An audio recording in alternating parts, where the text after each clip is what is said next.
Hello बच्चों, मेरे class में आप सभी का हार्दिक स्वागत है। आज मैं शेखर जोशी द्वारा लिखित कोसी का घटवाड़ शीर्षक कहानी के सारांश को लेकर उपस्थित हूँ। यह कहानी आंचलिक कहानी है और पूर्वदीप्ति शैली में लिखी गई है। तो आज मैं इस कहानी के सारांश को तो एक सिलसिलेवार ढंग से समझा रही हूँ ताकि इसकी कथा जो है संक्षिप्त रूप से आपको समझ में आ जाए। तो चलिए आरंभ करती हूँ। देखिए, कोसी का घटवाड़ सारांश।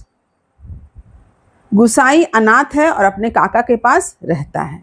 तो गुसाई कौन है? गुसाई इस कहानी का एक पात्र है जो अनाथ है और कहाँ रहता है? अपने काका के साथ रहता है। फौजी धर्म सिंह को देखकर उसके मन में भी फौज में नौकरी करने की इच्छा उत्पन्न हुई। उसे फौज में नौकरी मिल भी गई। वह अपने गांव में रहने वाली लक्ष्मा नाम की लड़की से प्रेम करता है, परंतु लक्ष्मा के पिता गुसाई से अपनी बेटी का विवाह नहीं करवाना चाहते हैं क्योंकि गुसाई अनाथ है। उसके न तो माँ बाप हैं और ना ही भाई बहन। इसके साथ ही उसकी जिंदगी बंदूक की नोक पर है। क्यों बंदूक की नोक पर है? क्योंकि वह फौज में नौकरी करता है। इसलिए लक्ष्मा के पिता को गुसाई से अपने बेटी का विवाह करना मंजूर नहीं है क्योंकि वह फौजी है और उसकी जिंदगी का कोई भरोसा नहीं है। इसलिए कहते हैं कि उसकी जिंदगी जो है बंदूक की नोक पर है। अतः वे लक्ष्मा का विवाह पहाड़ी पार के रमुआ से करवा देते हैं। इसलिए लक्ष्मा के पिता क्या करते हैं? अपनी बेटी का विवाह गुसाई से न करवाकर पहाड़ी पार के रमुआ से करवा देते हैं।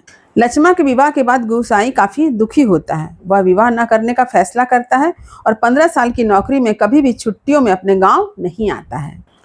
15 साल बाद नौकरी से रिटायर होकर गुसाई कोसी नदी के किनारे घट चलाता है। यहीं पर एक दिन लक्ष्मा उसके घट पर पिसान लिए आती है। दोनों एक दूसरे को पहचानते हैं और एक दूसरे का हाल पूछते हैं। गुसाई को लक्ष्मा से मालूम होता है कि विवाह के बाद जल्द ही उसके पति की मृत्यु हो गई। तत्पश्चात जेठ जेठानियों के अत्याचार से परेशान होकर वह मायके आ गई। अब उसके माँ बाप भी नहीं रहे। वह अपने काका काकी के पास भी नहीं रहती है क्योंकि उनका व्यवहार भी लक्ष्मा के प्रति खराब है। उन्हें यह लगता है कि लक्ष्मा अपने बाबा के जायदाद में अपना हक मांगेगी।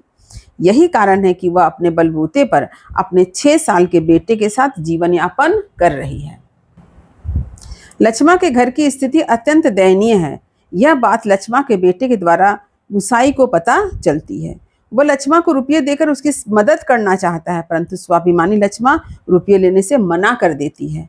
गुसाई उससे यह आग्रह करता है कि कभी भी लक्ष्मा को रुपये की आवश्यकता पड़े तो वह बेझिझक गुसाई से रुपये मांग ले। लक्ष्मा की सहायता करने के लिए गुसाई चुपके से 2-2.5 सेर आटा लक्ष्मा के पीसे आटे में मिला देता है। साथ ही वह लक्ष्मा से कहता है कि थोड़े पैसे का जुगाड़ कर गंगानाथ का जागर करके भूल चूक की माफ़ी मांग ले। लक्ष्मा अपने बेटे को साथ लेकर गुसाई के घट से अपने घर की तरफ जब चल देती है तो गुसाई उस तरफ तब तक देखता रहता है जब तक लक्ष्मा आंखों से ओझल न हो जाए।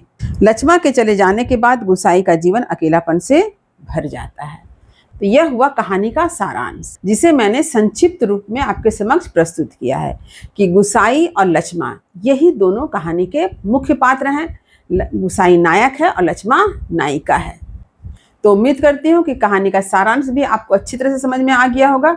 यदि कहीं कुछ समझने में दिक्कत हुई हो तो कमेंट अवश्य करें, वीडियो को लाइक करें और सभी पढ़ने वाले विद्यार्थियों में शेयर करना ना भूलें। और जो बच्चे मेरे चैनल पर नए हैं वे चैनल को सब्सक्राइब जरूर कर लें ताकि हर वीडियो का नोटिफिकेशन आपको समय समय पर मिल सके। तब तक पढ़ते रहिए, जीवन में आगे बढ़ते रहिए। मेरी शुभकामनाएं आप सभी बच्चों के साथ है। धन्यवाद।